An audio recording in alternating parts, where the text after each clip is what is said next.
चैटशाला में आपका स्वागत है। यहाँ आप सुन सकते हैं शिक्षा से जुड़े सभी विषयों पर बातचीत, खोज सकते हैं नए विचार और पा सकते हैं अपनी कक्षाओं में आने वाली दिक्कतों का कुछ हल। तो आइए कान लगाकर, मेरा मतलब ध्यान लगाकर सुनिए चैटशाला।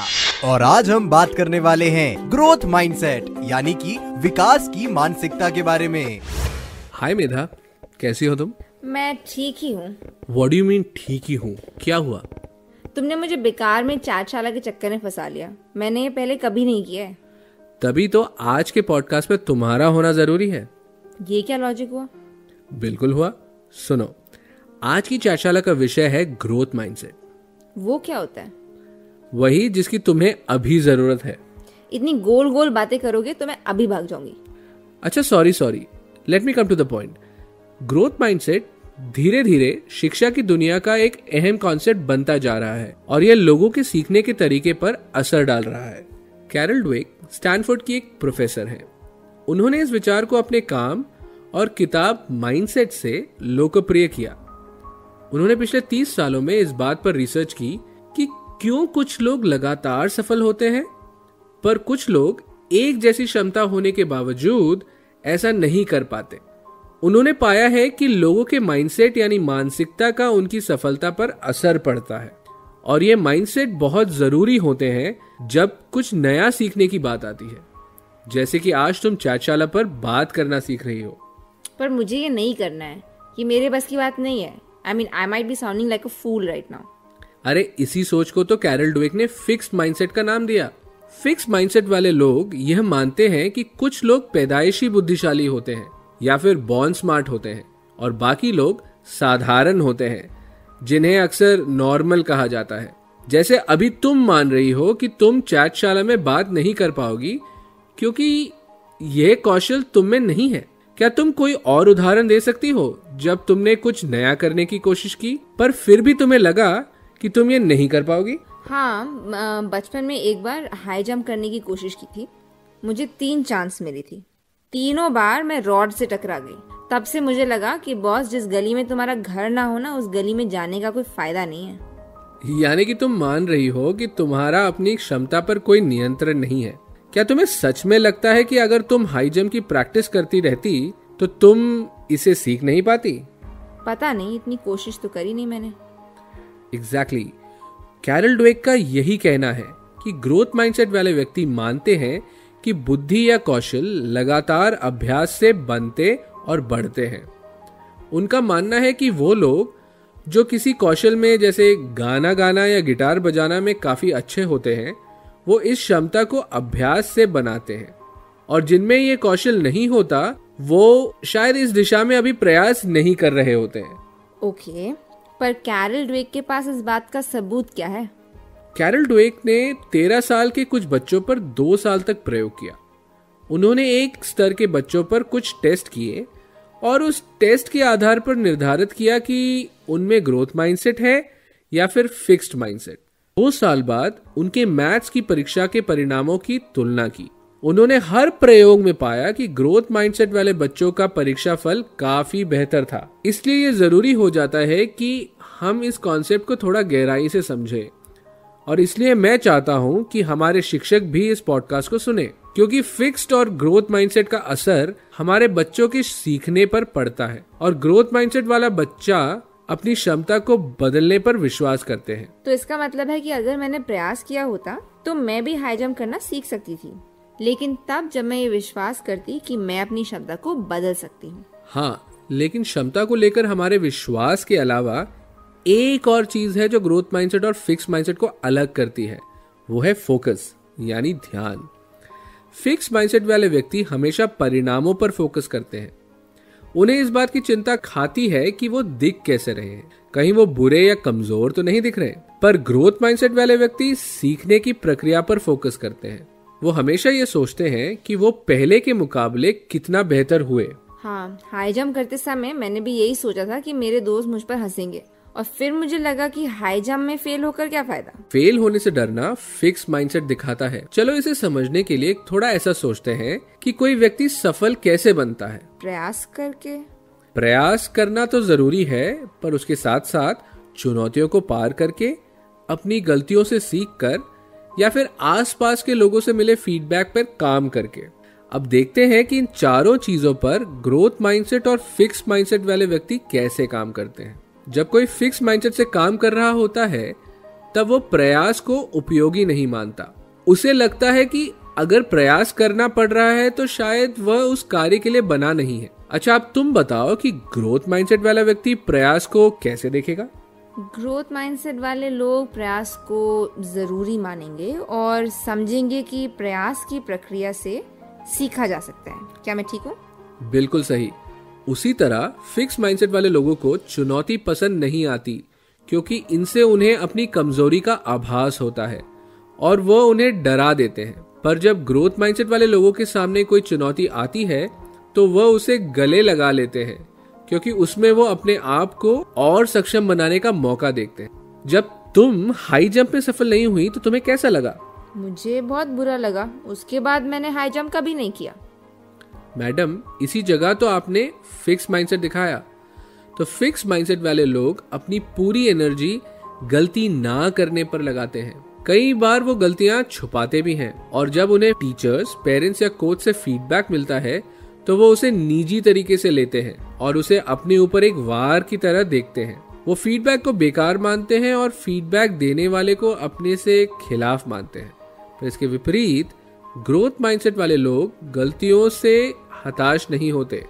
वो इसे सीखने की प्रक्रिया का जरूरी हिस्सा मानते हैं। फीडबैक की वो सराहना करते हैं और उससे सीख कर अपने आप को लगातार सुधारते हैं। और इस वजह से ग्रोथ माइंडसेट से सीखने पर सीधा प्रभाव पड़ता है।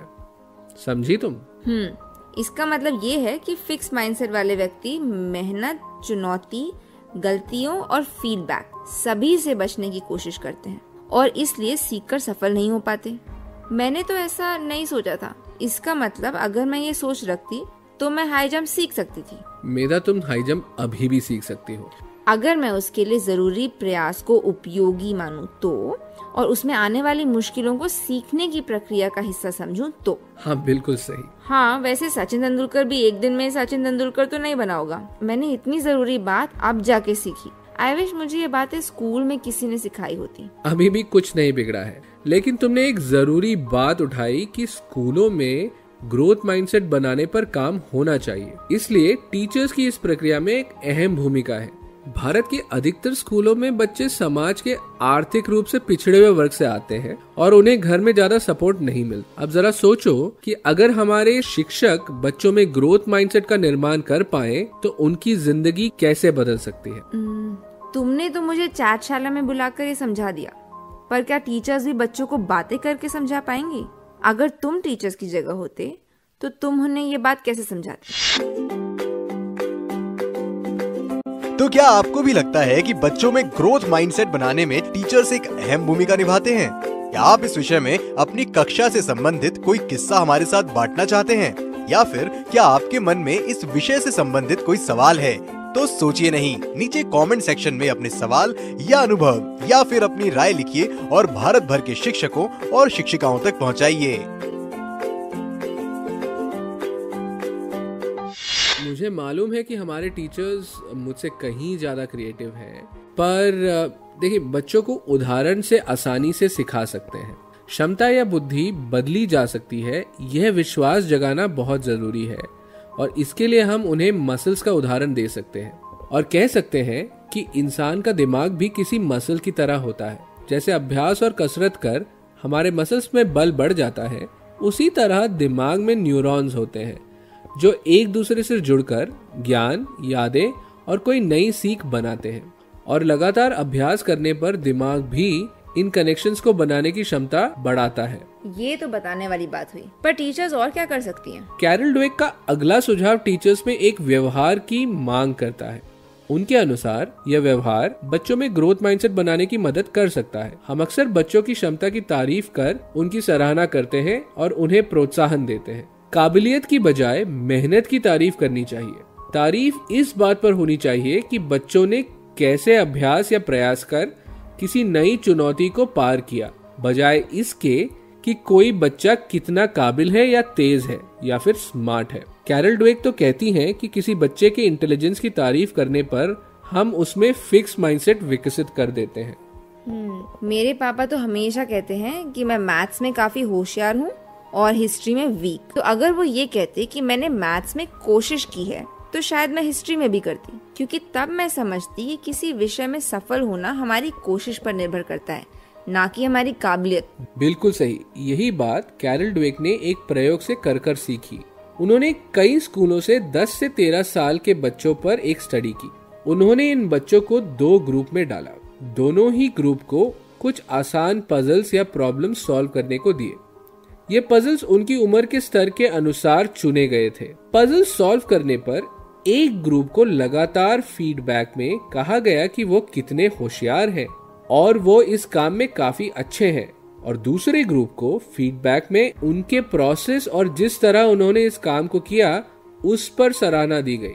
लेट मी गेस, पहले ग्रुप में फिक्स माइंडसेट बना और दूसरे ग्रुप में ग्रोथ माइंडसेट। सही, पर उसके बाद जो हुआ वो दिलचस्प था। कुछ समय बाद जब दोनों ग्रुप को यह चुनने का अवसर दिया गया कि वो मुश्किल सवालों से जूझना चाहेंगे या फिर आसान से, जिस ग्रुप की इंटेलिजेंस की तारीफ हुई थी या फिर जिसमें फिक्स माइंडसेट था, उसके लगभग सभी बच्चों ने आसान सवाल पर काम करना चुना। दूसरी ओर ग्रोथ माइंडसेट वाले ग्रुप में सभी बच्चों ने मुश्किल प्रॉब्लम्स को सॉल्व करने की मांग की। जब कुछ दिनों बाद दोनों ग्रुप को बहुत मुश्किल पजल्स पर काम करने के लिए कहा गया, तब फिक्स माइंडसेट वाला ग्रुप काफी जल्दी हार मान बैठा। इस ग्रुप के बच्चों में खुद पर कॉन्फिडेंस कम था, वो ज्यादा हताश दिखे, उन्होंने काफी बार बोरियत की शिकायत की, और यहाँ तक कि जब उस ग्रुप को आसान पजल्स दिए गए तब उनका प्रदर्शन काफी बुरा रहा। वो एकदम आसान सवाल को भी सॉल्व नहीं कर पा रहे थे। इसके विपरीत ग्रोथ माइंडसेट वाले ग्रुप ने मुश्किल पजल्स पर काम करने का उत्साह दिखाया। वो उस पर लगातार जूझते रहे, सफल न होने पर सोचते हुए और अलग अलग तरीके पूछते हुए नजर आए। यहाँ तक कि काफी बच्चों ने मुश्किल सवालों को मनपसंद बताया, पर जब उन्हें वापस आसान सवाल दिए गए तो उनका प्रदर्शन काफी अच्छा हो गया। तो इससे ये जाहिर है कि हमें तारीफों पर गौर करना चाहिए और हमेशा कोशिश करनी चाहिए कि प्रोसेस की तारीफ करें। उदाहरण के तौर पर जब कोई परीक्षा में अच्छे नंबर लाता है तो हम उस बच्चे की तारीफ कुछ इस तरह कर सकते हैं: विजय, तुमने काफी मेहनत की है, इस वजह से तुम इतना अच्छा कर पाए। मैं आशा करती हूँ कि तुम इसी तरह मेहनत करते रहोगे, बजाय इसके कि विजय, तुम तो इस विषय में चैंपियन हो और तुम्हें तो ये समझ में आसानी से आ जाता है। हाँ, दूसरी तारीफ बेचारे विजय को फिक्स माइंडसेट की ओर धकेल देगी। माता पिता भी इस समझ का इस्तेमाल कर सकते हैं। मेरा बेटा या बेटी कितनी होशियार है की जगह ये कह सकते हैं कि वो कितनी अच्छी कोशिश करती है, या कैसे उसने बार बार कोशिश करके कुछ नया काम करना सीखा। बिल्कुल ठीक। अपनी बातचीत में इस छोटे से बदलाव से हम बच्चों को ग्रोथ माइंडसेट के ट्रैक पर डाल सकते हैं। ये पूरा खेल हमारे विश्वास और भाषा का है। जो हम मानते हैं वो हम बोलते हैं, और जो हम बोलते हैं वो हम करते हैं। इसलिए अगर आप में ग्रोथ माइंडसेट है तो आपकी भाषा भी वैसी होगी और व्यवहार भी वैसा ही होगा, और आप लगातार सीखते रहेंगे। इसलिए ये जरूरी है कि हम कठिनाइयों को क्लासरूम या घर पर होने वाली बातचीत का हिस्सा बनाएं। हम ये पूछ सकते हैं कि क्या आज आपने कुछ नया सीखा, और अगर हाँ तो क्या उसको सीखने में आपने किसी कठिनाई का सामना किया। इस तरह की चर्चा से कठिनाई और चुनौती को सीखने का हिस्सा बना सकते हैं। इसके लिए एक मूल मंत्र भी कैरल सजेस्ट करती हैं। ये मूल मंत्र है येट, या फिर अभी तक। इस शब्द को अपनी भाषा में जोड़कर हम बहुत आसानी से बच्चों को ग्रोथ माइंडसेट के ट्रैक पर डाल सकते हैं। जब भी कोई बच्चा कहे कि मुझे मैथ्स नहीं आता, तो आप कह सकते हैं कि तुम्हें मैथ्स नहीं आता लेकिन अभी तक। और जब भी कोई कहे कि साइंस में अच्छे नहीं हो, तो आप कह सकते हैं कि तुम साइंस में अच्छे नहीं हो लेकिन अभी तक। बच्चे ही क्या, बड़े भी अक्सर इस तरह की बातें करते हैं कि मुझे स्मार्टफोन इस्तेमाल करना नहीं आता। तो आप उनसे कह सकते हैं लेकिन अभी तक। जी हाँ, अभी तक। अभी तक बोलते ही वाक्य थोड़ा पॉजिटिव हो जाता है और भविष्य में सीखने की उम्मीद जग जाती है और हम सीखने के ट्रैक पर आ जाते हैं। तो आज से आप लेकिन अभी तक का प्रयोग खुलकर करें और बच्चों में ग्रोथ माइंडसेट बनाएं। ग्रोथ माइंडसेट को गूगल करें और अन्य शिक्षकों के साथ इस पर चर्चा करें। लेकिन अभी तक के मंत्र से आपकी और बच्चों की जिंदगी में अगर कुछ बदले तो हमें नीचे कमेंट्स में लिखकर जरूर बताएं। तो अगली चैटशाला में मैं आपसे फिर से मुलाकात करूंगी। अरे वाह, ये हुई ना ग्रोथ माइंडसेट वाली बात। इस चैटशाला में हमारे साथ जुड़ने के लिए बहुत शुक्रिया। आज की चर्चा से संबंधित अगर आपके पास कोई भी सवाल है तो नीचे कमेंट्स में लिख भेजिए। इनमें से 3 बेहतरीन सवालों को हम चुनेंगे और आपको यह सवाल हमारे आज के विशेष अतिथि से सीधा एक फोन कॉल के जरिए पूछने का मौका मिलेगा। आपका फीडबैक हमें चैटशाला को आपके लिए और कारगर बनाने में मदद करेगा, इसलिए कमेंट सेक्शन में अपना फीडबैक दीजिए और हमें यह बताइए कि आप किन विषयों पर चैटशाला में आगे चर्चा सुनना चाहते हैं। हमें आपके आइडियाज का इंतजार है। आपसे मुलाकात बहुत ही जल्द होगी। तब तक आप सुनते रहिए चैटशाला।